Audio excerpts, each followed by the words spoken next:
Assalamualaikum warahmatullahi wabarakatuh. Nama saya Nurul Amalia, saya mahasiswi Hukum Ekonomi Syariah 4A.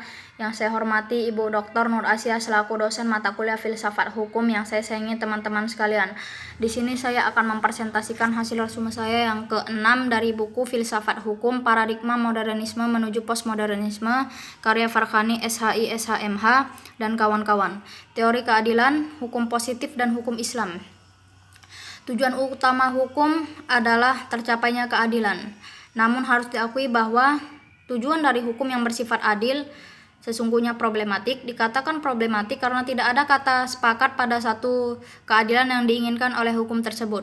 Pengertian keadilan. Kata adil menurut Kamus Besar Bahasa Indonesia merupakan sikap yang berpihak pada yang benar, tidak salah satunya, atau tidak berat sebelah. Keadilan dalam filsafat mengandung 2 poin, yaitu kebaikan dan kewajiban. Faktor pengaruh penilaian keadilan. Ada 2 faktor, yaitu yang pertama, interest pribadi. Sejalan dengan bias-bias yang terjadi dalam proses penilaian, kepentingan pribadi juga sering menimbulkan bias dalam penilaian. Yang kedua yaitu nilai-nilai kelompok. Berbeda dengan orientasi kepentingan pribadi, suatu prosedur akan dinilai adil bila pertimbangan kebersamaan diutamakan. Batas kebersamaan yang dimaksud adalah kelompok. Konsep keadilan menurut tokoh filsafat dan tokoh terminologi Al-Quran. Keadilan menurut tokoh filsafat. Aristoteles memandang keadilan adalah salah satu objek atau aspek keutamaan keadaan yang adil.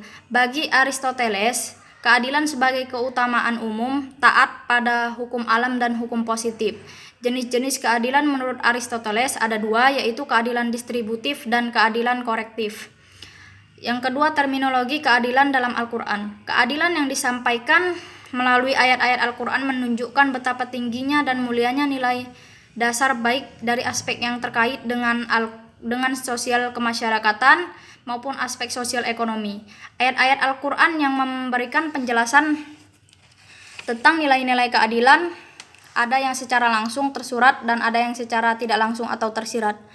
Keadilan dalam hukum positif dan hukum Islam. Yang pertama, keadilan adalah hukum positif. Dalam hubungannya dengan filsafat hukum, keadilan diwujudkan melalui hukum sehingga dapat disimpulkan bahwa hukum yang mewujudkan keadilan itu mutlak, perlu dalam kehidupan bersama manusia. Tanpa hukum, kehidupan manusia menjadi kacau dan akan hilang kemungkinan tidak berkembang secara manusiawi. Keadilan hukum dalam Islam. Hukum pada dasarnya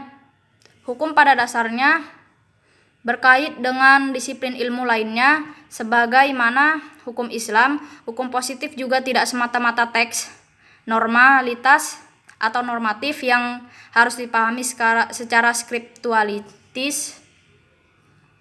Implementasi filsafat hukum melalui rasa keadilan. Penerapan filsafat hukum dalam kehidupan bernegara mempunyai variase yang beraneka ragam tergantung pada filsafat hidup bangsa masing-masing. Di dalam kenyataan, suatu negara jika tanpa ideologi tidak mungkin mampu mencapai sasaran tujuan nasionalnya, sebab negara tanpa ideologi adalah gagal, negara akan kandas di tengah perjalanan.